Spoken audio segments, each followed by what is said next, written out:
Bonjour à tous, je vous retrouve aujourd'hui pour une nouvelle vidéo. Donc cette vidéo-là, elle est un petit peu spéciale parce que c'est la première de la série préparatif mariage. Donc pour ce premier épisode-là, je vais tout simplement commencer par le commencement, à savoir donc par où commencer quand on sait qu'on va se marier et qu'on se lance dans cette grande série de préparatifs de mariage. Donc alors, la toute première étape, ça va être justement de vous fixer avec votre futur mari sur le nombre d'invités que vous souhaitez avoir pour le jour du mariage. Entre le souhait et la réalité, il y a un monde. Donc il faut vraiment établir une liste sans forcément avoir les confirmations des invités. Ça, on n'en a pas forcément besoin, ça viendra vraiment par la suite. Mais pour l'instant, vraiment établir la liste de toutes les personnes qui seront susceptibles d'être là, tout simplement. Donc on part sur le chiffre au plus grand, en fait. C'est sur ça qu'on va se baser. Donc après, bien évidemment, si vous savez que votre cousine sera en vacances, vous la comptez pas. Mais voilà, toute personne, même s'il y a un doute, vous les comptez pour avoir vraiment un aperçu de votre mariage, de la taille de votre mariage. Et ça va vous aider vraiment à trouver une salle qui correspondra. Par exemple, si vous avez, je sais pas, 200 invités, et vous allez vous diriger tout de suite vers des salles qui pourront accueillir 200 invités. Donc en général, c'est toujours, je sais pas, par exemple 250 invités maximum, par exemple, ou 100 invités. Donc déjà, ça va vous permettre de faire un premier tri parce que la deuxième étape, donc, ça va être de trouver votre salle de réception. Alors, pour la salle de réception, vous allez faire un petit tri donc, qui va vous aider donc, par critères. Donc, vous allez mettre des filtres pour la trouver, justement, donc, notamment sur le nombre d'invités dont vous aurez besoin. Donc ça, déjà, ça va permettre de filtrer un maximum les salles et de regarder vraiment ce qui convient à la taille de votre mariage, tout simplement. Pour ça, justement, vous avez plusieurs options. Donc, je vais vous donner quelques sites. Il y a notamment ABC Salle qui peut vous aider dans la recherche.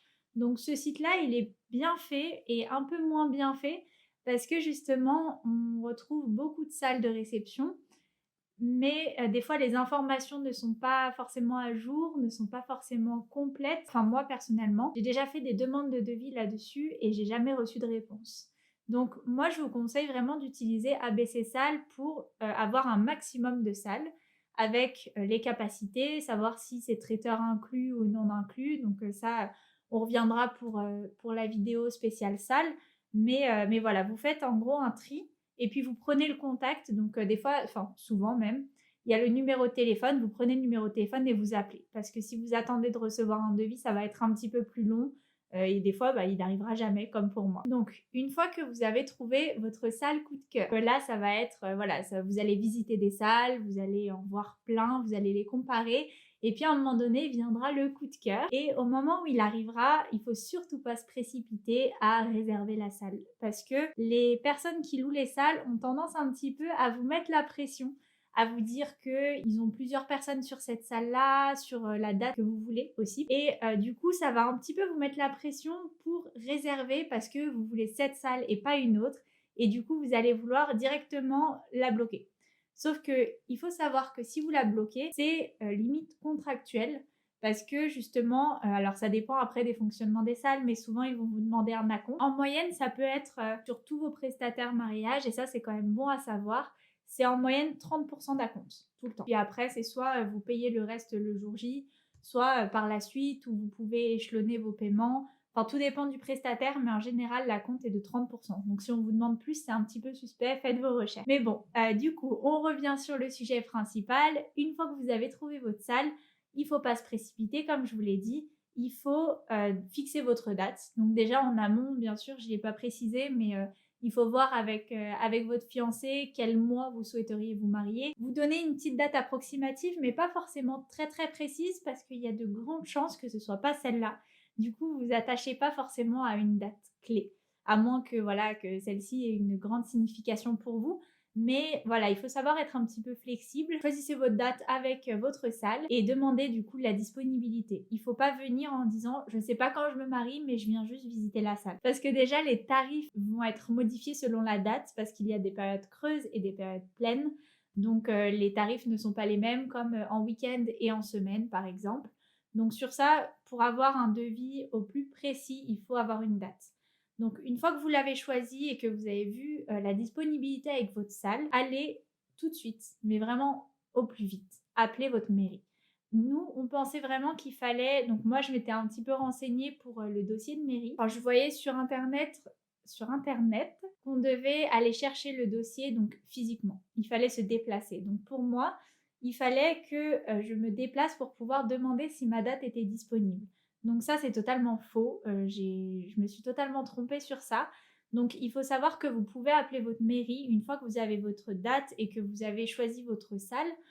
Vous appelez votre mairie tout simplement pour lui demander si cette date est disponible dans un premier temps. Et surtout, une chose que nous, on ne savait pas, c'est que les mairies ne célèbrent pas de mariage toutes les semaines. Donc ça, nous, pour vous raconter un petit peu l'anecdote, pourquoi j'insiste sur le fait de ne pas fonctionner forcément au coup de cœur et de se lancer à peine perdu, c'est que nous, on a eu un énorme coup de cœur sur une salle, on la voulait, et donc la personne de la salle nous a dit clairement que les dates partaient vite et qu'on pouvait nous la réserver qu'une semaine. Sauf que moi, dans la semaine, bah forcément, je travaille et je travaille donc assez loin de chez mes parents. Du coup, je ne pouvais pas me permettre de me déplacer aux horaires de mairie, enfin aux horaires d'ouverture.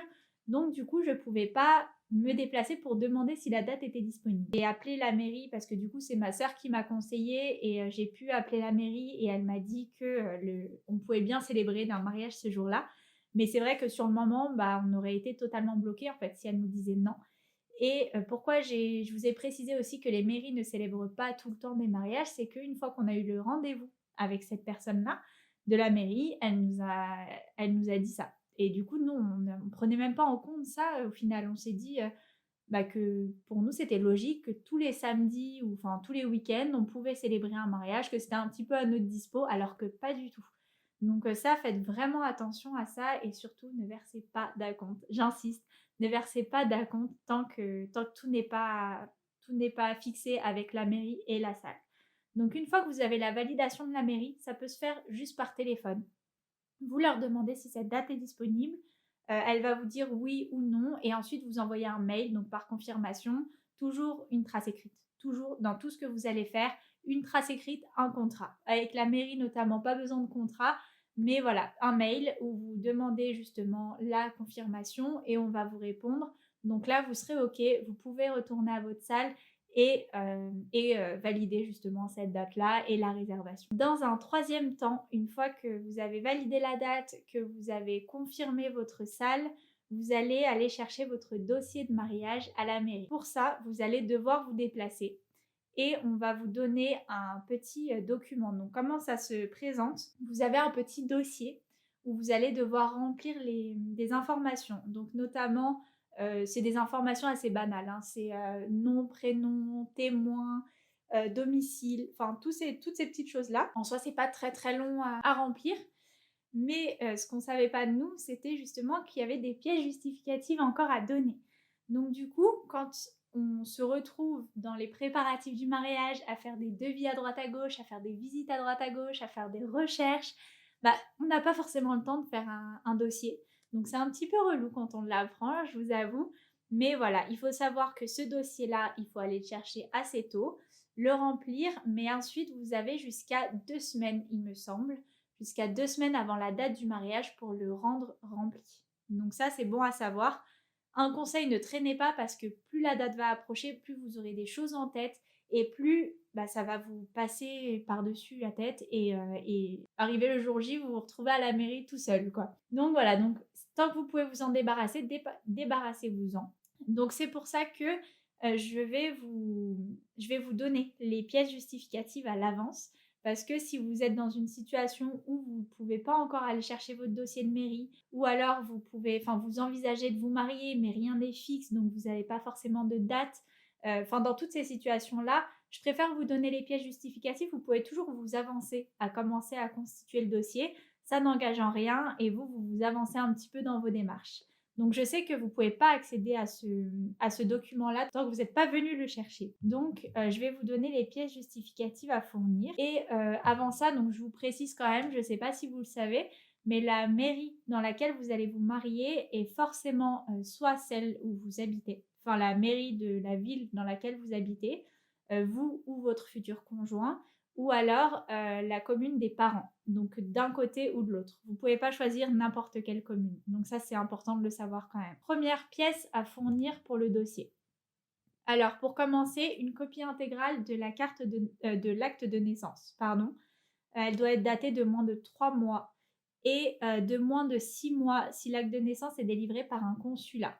Donc ça, c'est bon à savoir. Si vous voulez vous avancer, bah, justement, ne faites pas forcément la demande tout de suite parce qu'elle devra être datée de moins de 3 mois au jour du dépôt du dossier. Donc ça veut dire si vous commencez à constituer, nous c'est ce qu'on a fait, on a commencé à constituer notre dossier au tout début du mariage. Donc nous, on a fait la demande, j'ai vérifié 9 mois avant la date. Et au final, on a fait nos demandes d'acte de naissance et ça a un petit peu tardé. Et du coup, quand on a donné le dossier, bah, nos actes de naissance n'étaient plus bons, donc on a dû refaire la demande. Donc ça, c'est vraiment le truc à demander à la dernière seconde. Ensuite, deuxième, la pièce d'identité du couple. Donc il faut la photocopie recto verso de chacun des deux époux et l'original le jour où vous allez déposer le dossier. La preuve de domicile du couple, donc il faut une facture, soit un loyer, soit facture EDF, soit facture de téléphone, les trucs classiques. Si vous habitez toujours chez vos parents, il faudra une attestation sur l'honneur, c'est comme ça qu'on appelle ça. Une attestation sur l'honneur de la part de vos parents, attestant que vous vivez bien sous leur domicile.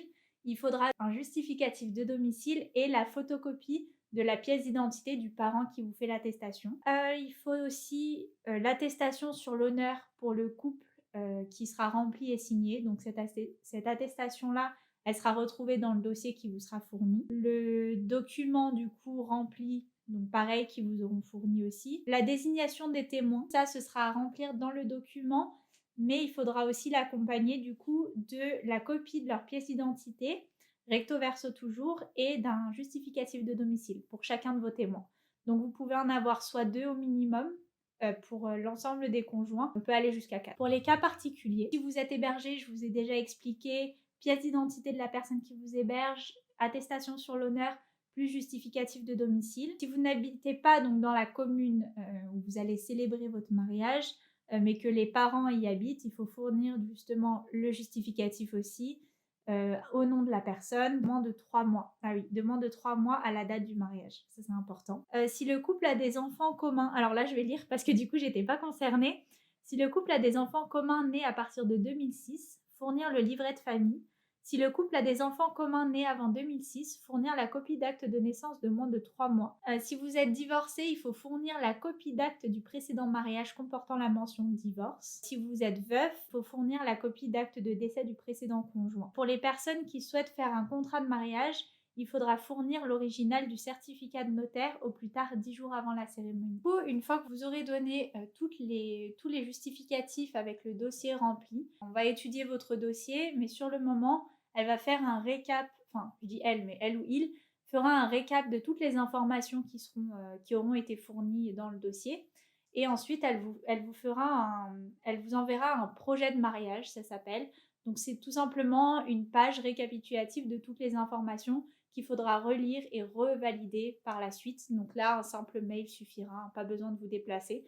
Mais voilà. Donc ça, c'est déjà bon à savoir parce que quand on commence un mariage, on ne sait pas forcément par où commencer. Et c'est vrai que toutes les petites démarches comme ça, plus tôt on peut les faire, mieux c'est. Vraiment. Là, surtout qu'on est en confinement, on ne peut pas forcément se marier. Donc, autant s'avancer dans les petites paperasses, envoyer, réunir un petit peu tous les documents. Parce que voilà, c'est vos documents à vous, mais c'est aussi les documents des témoins. Il faut aussi qu'ils soient disponibles, il faut qu'ils prennent le temps aussi de le faire. Donc voilà, toute information qu'on peut avoir en avance est bonne à prendre. Après, c'est ce qu'ils demandent dans ma mairie, mais voilà, j'imagine que c'est un petit peu, un petit peu général à toutes les mairies. Donc voilà, j'espère que ça pourra vous aider en tout cas. Pour ma part, je vais continuer cette série en vous disant justement prestataire par prestataire comment j'ai fait pour les trouver, vous donner quelques petites astuces. Je vais essayer de vous donner un petit peu les dates approximatives pour lesquelles j'ai retrouvé mes prestataires pour vous situer un petit peu à quel moment vous y prendre, même si voilà, tout dépend. Nous, on s'y est pris. On a mis 10 mois. 10 mois pour organiser notre mariage. Et du coup, comme je vous ai dit, le dossier de mariage, on l'a récupéré 9 mois avant le mariage. Et on l'a rendu pas très très longtemps avant le mariage, mais toutes les justificatifs et tout ça étaient prêts. Mais c'était juste qu'il fallait prendre rendez-vous et se déplacer pour le déposer. Donc ça, c'était un petit peu contraignant. C'est pour ça que essayez de trouver le moment le plus tôt possible pour le faire parce que je vous avoue qu'à la fin, on n'y pense pas du tout. C'est très très loin de nous. On est plus focus presta que mairie. Donc si vous pouvez le supprimer de votre esprit le plus tôt possible, vraiment faites-le. Je pense vous avoir tout dit pour la première étape de la préparation du mariage.